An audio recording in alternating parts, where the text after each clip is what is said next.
हलदिया तांत्रिक बाबा माड़ी बसिଛନ୍ତି सरकारी जमी। मार्साघाई ब्लॉक पेंठ बालीगुदा नदीकूल सरकारी अनाबादी और गोचर जमी को जबरदखल कर गृह निर्माण कर मार्साघाई तहसिलदार निकट में गुरुवार अभियोग होती। सूचना अनुसार उक्त प्लट में 4 जन बांग्लादेशी अनुप्रवेशकारी दीर्घ 20 वर्ष एवं जबरदखल कर एक आश्रम करने सह किसी असामाजिक व्यक्ति को आश्रय देउछंती।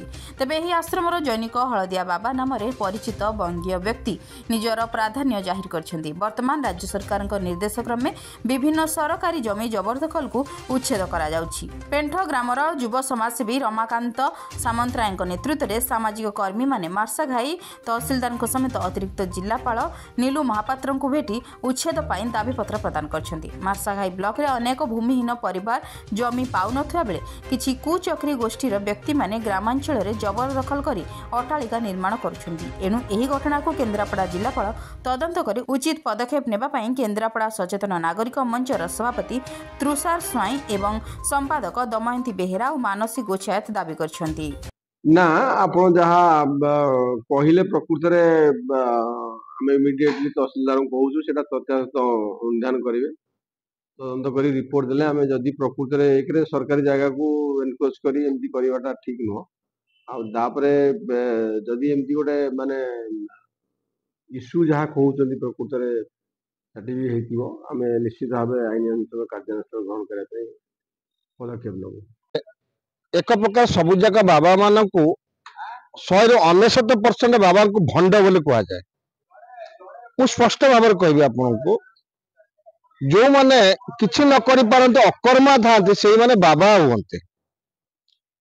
आपन जहाँ कहले एकदम सत कथा कहले केन्द्रापड़ा जिले में हजार हजार दलित आदिवासी पछुआ वर्ग लोक मैंने अच्छा जो मानकर एक विश्वा जगह नहीं घर करके रही पाल टांगिकी रही से जगह जो बाबा माता मान को 5 एकर संपत्ति दि जाऊँ हाँ दिया बाबा पुणी देखो तो बड़ा दुर्भाग्यर कथा किए कौ देश आसिकिना आम देश बसी पड़ो किए कोटू नई रे समुद्र रे नाल रे भासी भासी आसिकी आम पाखे लगिज ताको पुणी एकरे एकरे 5 एकर संपत्ति अरे 10 डिसमिल जगह गोटे भूमिहीन को दि जाऊँ आज्ञा सरकार दौरान ये 5 एकर आज्ञा ये छोटिया कथा नुहे ये कम से कम 100 लोकंर बसत हो पार गोटे गाँ बसी पार बड़ दुर्भाग्य कथा ये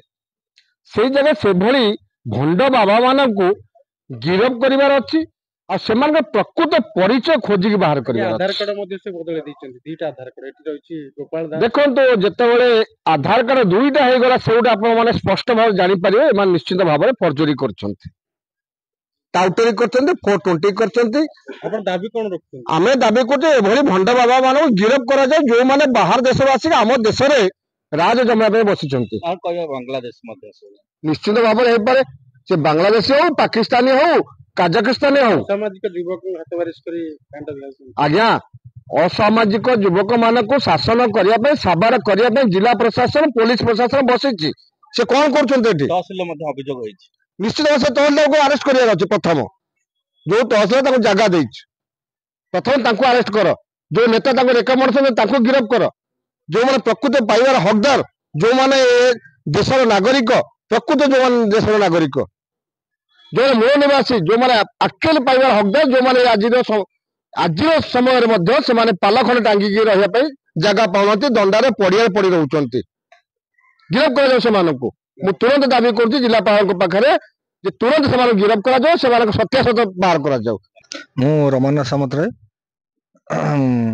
मार्साई अभियोग मोर अभियोग जे किछि दिन 20 वर्ष हम 20-25 वर्ष हम गोटे हलदिया बाबा सीट रोच ये आम राज्यर नुह कौ राज्यर कही हेनी है आसी रही ये दुनिया प्रकार माने मद मांस गेंडा तकायत खाऊ हाँ दुनिया प्रकार कर विरुद्ध में कई गोटे कहवा भी ये जहाँ ये गोटे मुष्टिमेय व्यक्ति किसी हाथ में रखिदे गोटे अनाबादी जगह को गोचर थवा जगह को हाँ ଜବରଦଖଲ କରି କୋଉ ଜାଗା ସେ ଘର କୋଉ ସେ ଜାଗା ବଛରୀ ପଞ୍ଚାୟତ ପେଣ୍ଠ ବାଲିକୁଦା। ବାଲିକୁଦାର ସେ ଯୋଉ ଗୋଚର ଏ ନଈ କୂଳେ ନିଛାଟିଆ ଜାଗା।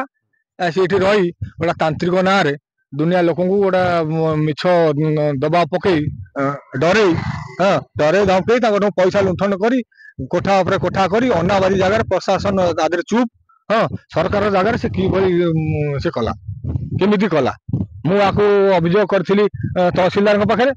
ତହସିଲଦାର ତାକୁ ମାସେ ହେଲା କଲେଣି, ସେ କିଛି ଏପର୍ଯ୍ୟନ୍ତ ତଦାରଖ ନାହିଁ, କିଛି ନାହିଁ। ଆଉ ଯଦି ଏଠି ଗାଁ ଗହଳିରେ ଗୋଟେ ସାଧାରଣ ଲୋକ କିଏ ଅନାବାଦୀରେ ଘର ଖଣ୍ଡେ କଲା କି ଭାଙ୍ଗି ଦଉଛନ୍ତି ଫଟକିନି ଆସି। ଗୋଟା ବାହାର ରାଜ୍ୟରେ ଆସିଛି, ଏଠି ଗୋଟା କିଛି ଲୋକଙ୍କୁ ଧରି ଗୋଟା ମେଳେଇକିରି ଗୋଟା ସ୍ୱତନ୍ତ୍ର ଗୋଟେ ରାକେଟ ଗୋଟେ ଆଣ୍ଟି ସୋସିଆଲ ମାନେ କ୍ରିମିନାଲ ଆକ୍ଟିଭିଟି ତିଆରି କରୁଛି। ସେଥିପ୍ରତି ଗୋଟେ ପ୍ରଶାସନ କୌଣସି ଦୃଷ୍ଟି ନାହିଁ, ତାକୁ ଏକ ପ୍ରକାର ଗୋଟେ ସପୋର୍ଟ ଭଳିଆ ଚାଲିଛି। ପ୍ରମୋଦ କୁମାର ନାୟକ, ଏଇ ଯୋଉ ପାଖ ଆଖ ଗାଁ ଆମ ଏଇଠି ବାଲିକୁଦା, ସେଟା ବାଲିକୁଦା ମଠ ଜାଗାରେ ସେ ଗୋଟା ଗୋଚର କରିଛନ୍ତି। ଗୋଚର ଜାଗାରେ ମଠ କରିକିରି ସେଠି ଗୋଟା ଆଡା ଜମେଇଛନ୍ତି। ଆଉ ତାପରେ ଯୋଉ ଲୋକ ସବୁ ରାମନଗରରୁ ଏଠୁ ସେଠୁ ଲୋକ ଆସିକି ସବୁ ରହୁଛନ୍ତି ଏଠି। ଆଉ ମଦ ମାଂସ ଭଲ ମନ୍ଦ ଚାଲିଛି। ଆଉ ଗୋଚରଟାକୁ ଗୋଟେ ଜୋର ଜବରଦସ୍ତ ଦଖଲ କରିକି ରଖିଛନ୍ତି। ଆଉ ମୋ କହିବା କଥା ଯେ ମୋହନ ସରକାର କୁହାଯାଉ ଏଇଟା ଭଙ୍ଗା ହେଇକି ଗୋଚରଟା ଦଖଲ ଯାଉ। ବାବା କଣ ସବୁ କରନ୍ତି? ବାବା କରନ୍ତି ଆମର କଣ କହୁଛନ୍ତି ତାନ୍ତ୍ରିକ କରୁଛନ୍ତି, ଇଏ କରୁଛନ୍ତି, ସିଏ କରୁଛନ୍ତି, କଣ କରୁଛନ୍ତି ତା ଭିତରେ ମୁଁ ସେଇଟା କହିପାରୁନି। ସେ ବହୁତ ଦିନ ହେଲା ଆସିକି ରହିଲେଣି, ଆଉ ଏଇ ପ୍ରକାର ଚାଲିଛି। ଆଉ ବର୍ତ୍ତମାନ କିଏ ବାବା ଅଛନ୍ତି? ବାବା ଏଇଠି ଏବେ ନାହାନ୍ତି, ଯାଇଛନ୍ତି କଲକାତା କହୁଛନ୍ତି। ଆଉ ଏଇ ତ ଅଛୁ ଆମେ। ଆଉ କିଏ ଅଛନ୍ତି? ଗୋଟେ ଛୋଟ ପିଲା ତାଙ୍କ ପୁତୁରା ହବ, ସେ ଛାଡି ଯାଇଥିଲା, ଆମେ ଯାଇଥିଲୁ ଏଠିକି। ଏଇ ପ୍ରକାର କହିକିରି ସେ ରହିଛନ୍ତି। ଆଉ କେନ୍ଦ୍ରାପଡ଼ାରୁ ନାମା ବ୍ରହ୍ମଙ୍କ ରିପୋର୍ଟ, ଷ୍ଟାର ଓଡ଼ିଶା ନ୍ୟୁଜ୍।